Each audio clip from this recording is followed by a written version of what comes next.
Tá. Pessoal, realmente, mas já estava assim há bastante tempo? Então.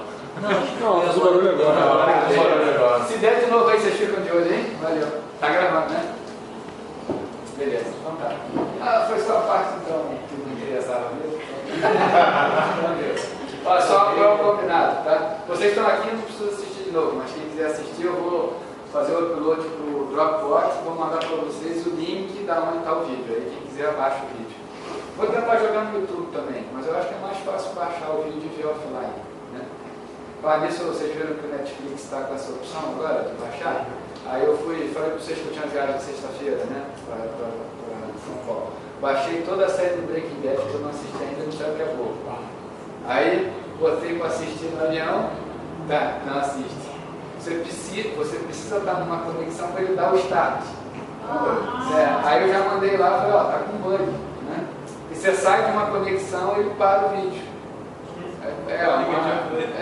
Mas ele precisa, né? A conexão acho que para informar que você está assistindo offline, sei lá, senão ele fecha. Netflix Sim, só para não ficar com vários pontos, né? Provavelmente. Monitorar quantos pontos dá, senão vai ficar baixando coisa em vários dispositivos. Ah, verdade, eu não tinha pensado. Então é isso aí.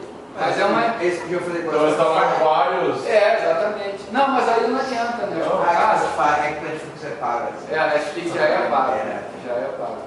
Mas enfim, vamos ver se melhora isso, né? Mas é frustrante. Porque eu baixei o cliente que ia. Aí eu tive que ler revistinha da Globo, ou não, da enfim, vamos lá.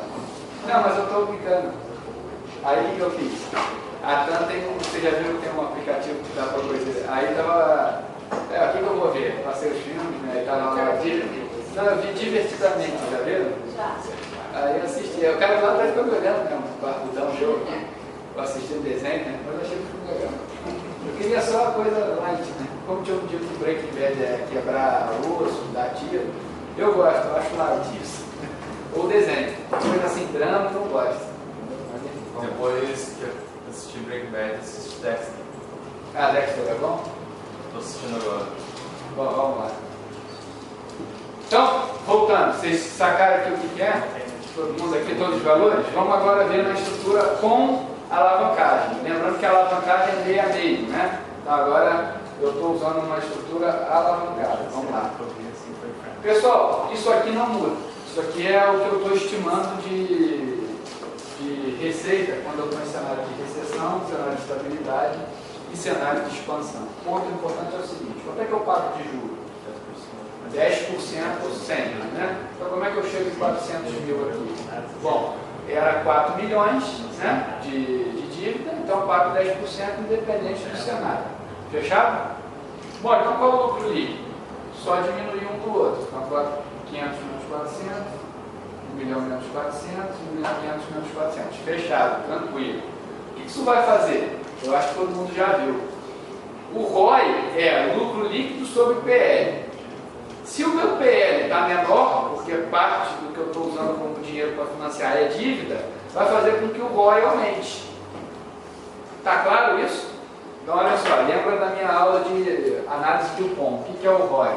O ROI é o lucro líquido sobre o patrimônio líquido.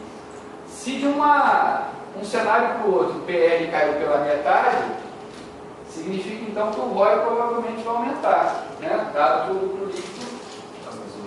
Exato. Aí olha só, esse é o ponto, né? Vou voltar aqui, ó. Opa, não. Aqui, ó, 500, 1 milhão, 1 milhão e meio na situação anterior. Na próxima situação, 600, 1 milhão e 100. O lucro líquido cai. Só que a proporção fica interessante, né? Se eu fizer o cálculo percentual, então o lucro líquido, 100 mil, sobre 400 mil, que agora é o... 400 mil não, 4 milhões, vai dar 2,5. Vamos ver com relação ao caso anterior. O ROI foi menor.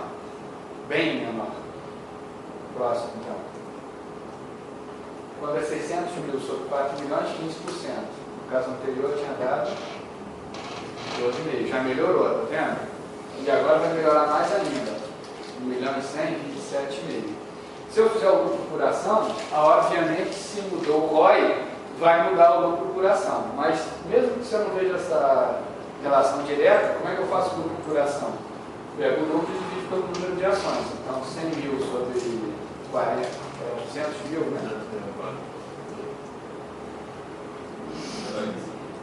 200 mil, isso aí. 200 mil, então vamos para frente. 50 centavos, R$3,50. Então, aumento por flutuação, certo? Pessoal, então, dado esse cenário, você prefere qual estrutura? A ou a B? Vamos. A tendência é que a gente diga B, né? Vamos avançar nesse gráfico, a gente viu que isso aqui vai dar um gráfico, né? Então vamos ver como é que fica esse gráfico. Pessoal, o que acontece com a empresa que não tem dívida? A empresa que não tem dívida, o crescimento dela por ação, ganhos por ação, é totalmente proporcional ao tamanho que ela vai ter de receita. Tá? Aqui é a receita, são aqueles cenários, né? Então, como eu não pago nada de dívida, é uma reta 45 graus. Está fechado? Sim ou não? Agora, com dívida, o que vai acontecer? Com dívida, eu tenho que pagar o juro da dívida. Pagando o juro da dívida, inicialmente eu tenho uma desvantagem com relação àquela que não tem dívida. Porque qual é a lógica? Uma empresa que não tem dívida pode se dar ao luxo de não dar resultado. A empresa que tem dívida, ela já larga na data zero tendo que pagar o juro do período para o credor. Então ela larga com essa diferença aqui. Só a partir dessa diferença, esse ponto aqui em break-even que a gente viu no ponto anterior ali, é que com dívida começa a ter vantagem. É o ponto em que eu ultrapasso o pagamento do juro do serviço da dívida. Quando o resultado me faz ser possível pagar a dívida e sobrar, é nesse ponto que é interessante você se alavancar. É esse ponto aqui, ó, que começa a ter benefício. Bom, então pessoal, quando o lucro antes do juro, nesse caso, chegou a 800 mil, tem-se o ponto de equilíbrio. Antes dele, é melhor você não contrair dívida. Depois dele, é melhor você contrair dívida. Então tá. Bom, aí eu estou induzindo vocês a chegar à conclusão de que tomar dívida é bom dependendo do cenário. Alguém consegue refutar isso que eu estou dizendo? Qual é a, vamos dizer assim, a esperteza que tem aqui por trás? No cenário expansionista pode ser que seja bom para diminuir. Só que se vai fazer um cash out sócio, pode ser interessante. Fizer o quê? Se for fazer um cash out sócio, pode ser interessante no cenário expansionista. O que é cash out? O sócio vai vender uma parte e botar dinheiro no bolso da empresa. Eu tenho 100% de XPTO, eu quero vender 30% para botar 30% no bolso. Isso é interessante, eu tomar dívida mais barato que o meu capital, dividir 30% e botar esse dinheiro no bolso. Ah tá, mas aí então você não está refutando aqui essa ideia. Não, estou dizendo o seguinte, onde está o... Ah, pede lá para a gente? Tá, obrigado. Quem está com essa ideia? Não. Só quero que você repita. Ela funciona no cenário expansionista. Não, ok, isso foi o que a gente chegou à conclusão. Eu só estou dizendo o seguinte, faz diferença, bom português o que eu estou induzindo vocês a estrutura da dívida é boa dependendo da ocasião. Isso é verdade? Por esse cenário, sim. Mas pela teoria, não. Aí eu vou mostrar por que não. É isso que eu estava querendo induzir vocês. A dizer não e por que do não. Só que alguém consegue dizer qual é o... Vou repetir minha pergunta. Tem alguma pegadinha aqui? Alguém consegue ver qual é a pegadinha? Não que esteja errado, mas tem uma pegadinha. Posso dizer a pegadinha? O lance é o seguinte. Se você não pegou dívida, você pode fazer uma alavancagem em casa. O que é uma alavancagem em casa? Ao invés de você fazer a pessoa jurídica, você faz por você mesmo. E aí você vai replicar a segunda estrutura. Vamos ver. Vai ficar mais fácil quando eu mostrar aqui. Pessoal, algumas conclusões que a gente tirou aqui. O efeito alavancagem depende do lucro antes do juro. Quando o lucro antes do juro é alto, a alavancagem é benéfica. Isso é verdade. A alavancagem aumentará o retorno dos acionistas feito pelo ROI e pelo lucro por ação. Verdade também. A alavancagem aumenta o risco dos acionistas, pois o ROI e o lucro por ação se tornam mais sensíveis à alteração do lucro antes do juro. Isso daqui já está dando uma pista de que você não pode aumentar muito a sua dívida.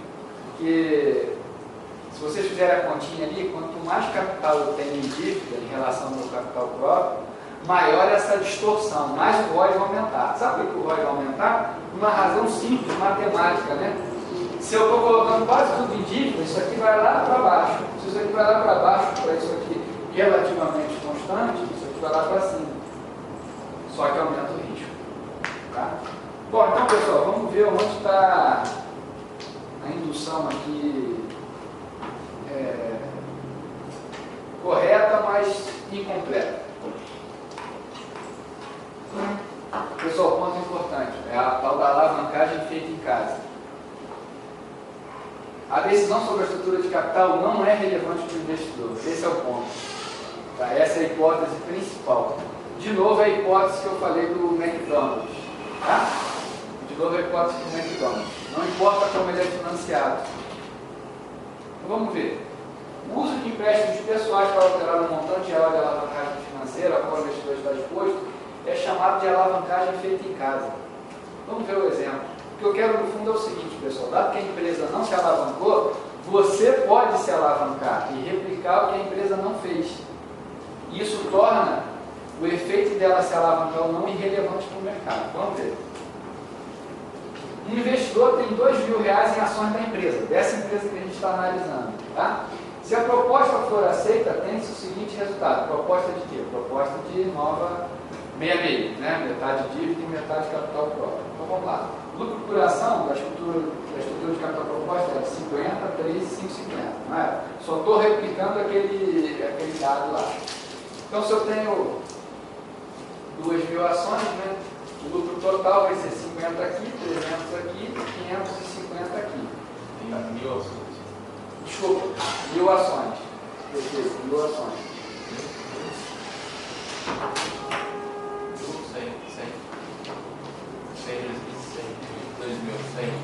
100 ações. Peraí, é 100 a 20 reais cada ação. Desculpa pessoal, é que eu pulei aqui no slide e eu mesmo acabei me confundindo. Olha só, ele tem R$2.000 em ação. Então 2.000 e é 20 cada ação. Então ele tem 100 ações. Eu poderia ter colocado esse dado direto, né? E aí acabei me confundindo aqui. Então 100 ações. Então se ele tem 100 ações, vai ser 50 vezes 100, R$3 vezes 100, 5,50 vezes 100. Tá? Aqui eu vou pegar uma água que eu estou com sede. Olha esse pãozinho, alguém foi milico além de mim? Ninguém teve esse passado maravilhoso? No exército, esse pão tem cara de pão de rancho, pão de exército. Mas enfim. Tá, pessoal desanimador em segunda-feira. Que coisa! Não, mas não precisa ter. Depois eu deixo com vocês podem editar. Então vamos lá. Caso ela não seja aceita, qual vai ser a situação? Pessoal, se ela não for aceita, vai ter aquele lucro por ação que estava no outro material, né? Na primeira estrutura, 1,25, 2,50, 3,75. Só multiplicar por 100 de novo. Então, 125, 250, 375. Bom, a rigor, para o investidor, foi melhor qual a situação? Em princípio, foi essa aqui, né? Porque aqui tem mais, vou colocar aqui, mais resultados bons do que aqui. Mas, enfim. O ponto não é esse, o ponto importante vem agora. No caso de desacordo com a manutenção da atual estrutura de capital, ou seja, vamos supor que o investidor não concorde com essa estrutura aqui, ó. Ele não concorda. Bom, no caso de desacordo, é possível que o investidor altere a mesma em casa. Como é que ele faz isso? Bom, no caso, adquirindo um empréstimo de $2.000 ao juro de 10%. Vamos ver então? O pessoal concorda comigo que se ele está na estrutura antiga da empresa, a empresa não se alavancou, então o que ele está usando como resultado desse aqui? Então, eu só vou replicar isso aqui em cima. Bom, aí é o seguinte, como é que eu chego no 250, no 500 e no 750?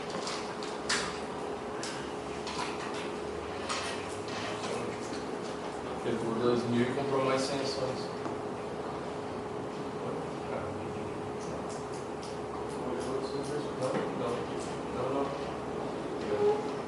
E exatamente isso que ele fez. Cara, eu só fiz a pausa dramática para ver se alguém te acompanhava. Exatamente isso que ele fez. Só que o ônus disso é que ele vai ter que pagar juros. Confere?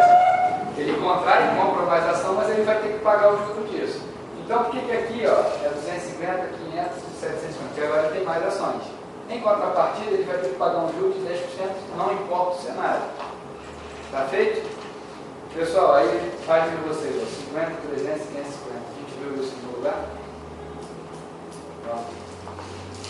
50, 300, 550. Ou seja, para o investidor, não importa como a empresa está financiada, ele consegue replicar a alavancagem dela em casa. É uma hipótese forte, se vamos dizer, não, isso é mentira. O custo da empresa jurídica é diferente da empresa física. Isso é uma verdade.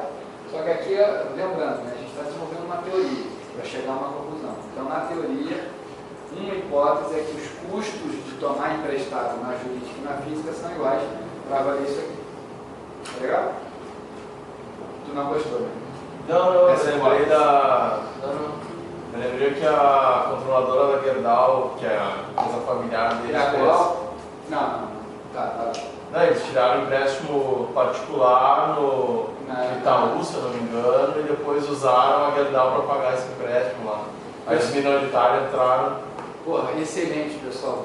Excelente a tua contribuição.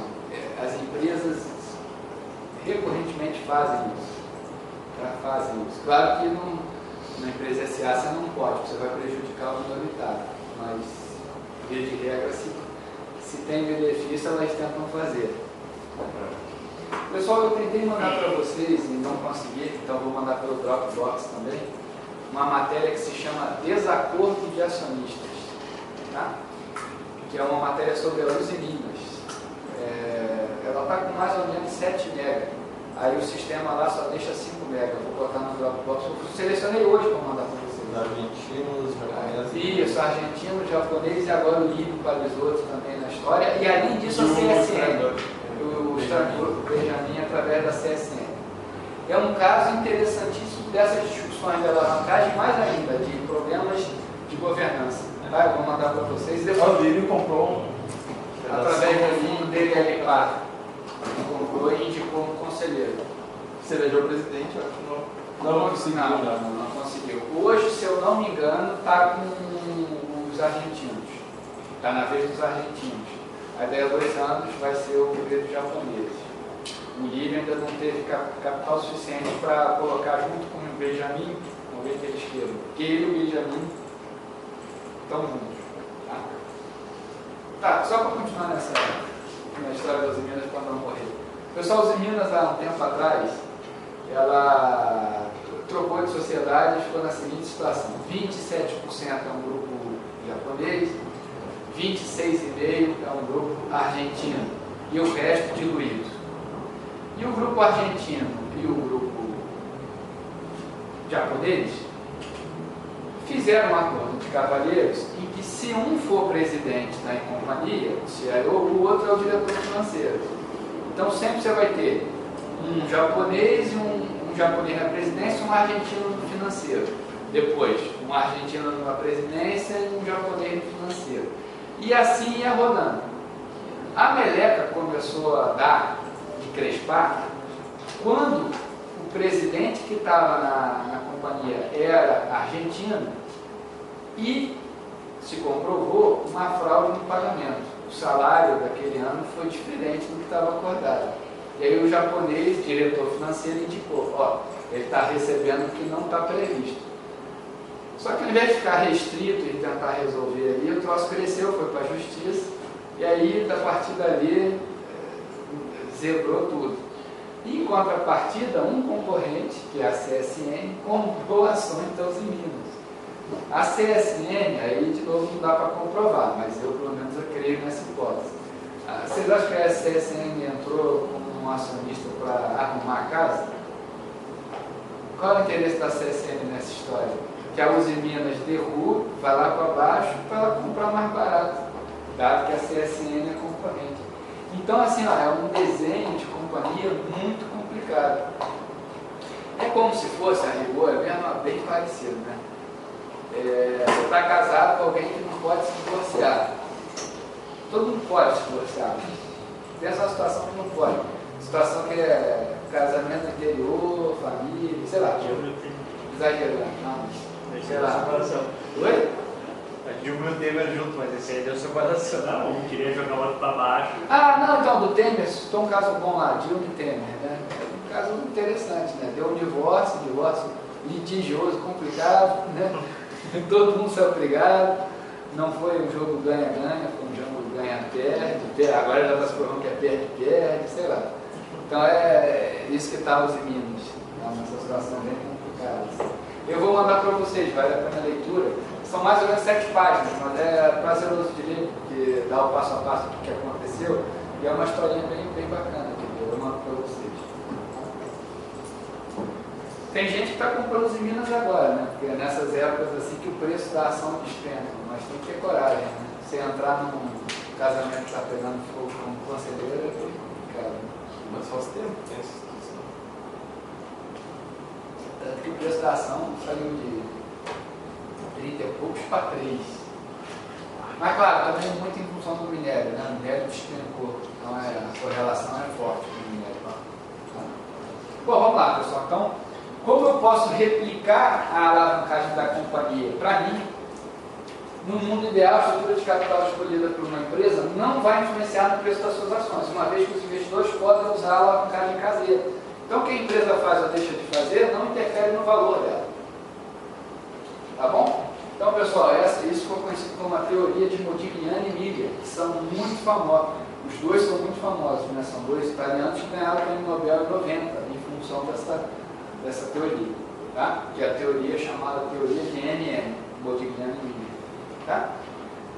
Isso aqui faz parte do que a gente chama de teoria moderna de finanças. Né? O que é a teoria moderna de finanças? É o estudo do Sharpe, que criou a teoria das carteiras, do Markowitz, junto com o Sharpe, do Black, que criou a fórmula de Black and Scholes, e do Modigliani e Miller, que é a parte de finanças corporativas.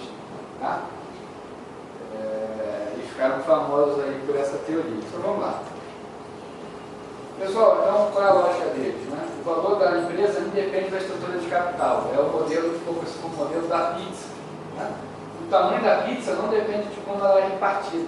A pizza continua sendo a mesma. Bom, o português é o valor da empresa. Né? O valor da empresa não é dependente de como ela está dividida. Fala, meninas. Não? Tranquilo? Vamos lá.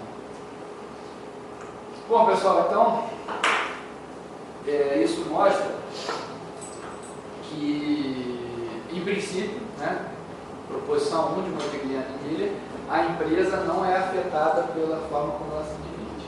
Agora é o seguinte, o custo de capital próprio, aí já é a proposição 2 de Modigliani e Miller, qual é a proposição 1? A proposição 1 é que o valor da firma não depende de como ela está dividida. Tá? O valor da firma não depende de como ela está dividida. Agora a proposição 2 de Modigliani e Miller. Eles criaram duas, né? A proposição 1 e a proposição 2. Qual é a proposição 2? A proposição 2 é essa aqui. Ó. O custo de capital próprio de uma empresa é linearmente dependente da sua estrutura de capital. Bom, a decisão de alterar a estrutura de capital da empresa não muda o seu valor total. Mas, no entanto, há mudanças no custo de capital próprio da empresa. Não sei se vocês conseguem enxergar isso. Foi aquela situação que eu falei do dividendo. Se eu pago mais, eu tenho menos. Se eu tenho menos, eu tenho mais. É isso que está escrito aqui. Vamos ver um exemplo. Pessoal, o VAC, que é o custo ponderado de capital, está ali no quadro. Ele é o quanto eu tenho de capital próprio vezes o custo de capital próprio, mais o quanto eu tenho de dívida sobre o custo da dívida. Lembrando que V é E mais D. Tá? V é E mais D. Então, o que está dizendo ali? Ó? Primeiro, o VAC, ele é o WE. Lembrando o que é WE? WE é E sobre V. E o WD é D sobre V.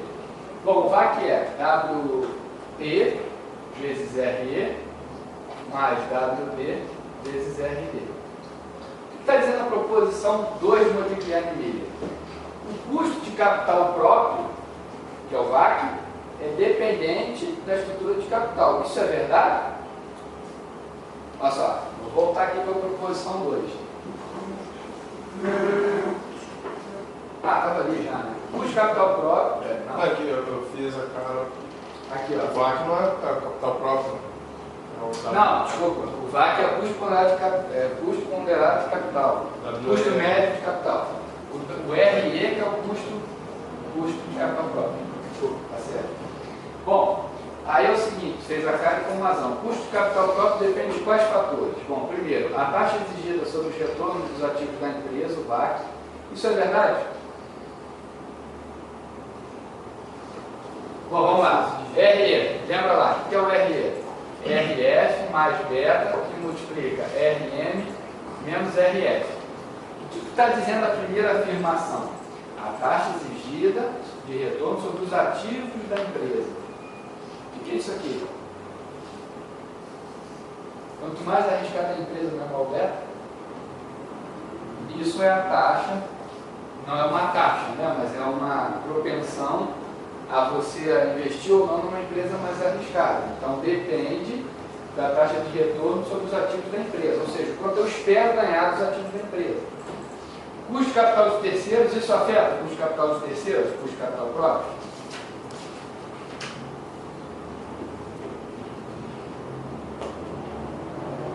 Pessoal, aqui ó, WE mais WD é quanto? Então eles estão implicitamente ligados. O tamanho de um influencia o tamanho do outro. Então, o custo de capital de terceiros influencia no custo de capital próprio, sim. Tá ou não tá? Beleza. E o quociente de capital? Tá, basicamente esses três negócios eles isolaram o RE nessa forma. Isso, exatamente. Ó, tá aqui, ó. Pronto. O que ele viu é o que eu queria mostrar agora. O VAC, o tempo todo, eu já mostrei que é isso, que é a média entre os dois. Então agora isola o RE. O que é isolar o RE? Jogar todo mundo para cá, multiplicar por V. Tá lá, o que é o RE? É o RA. O que é o RA? RA, retorno do ativo, é o VAC, mais VAC, menos custo da dívida, vezes o que eu tenho em dívida sobre o patrimônio líquido, o quociente.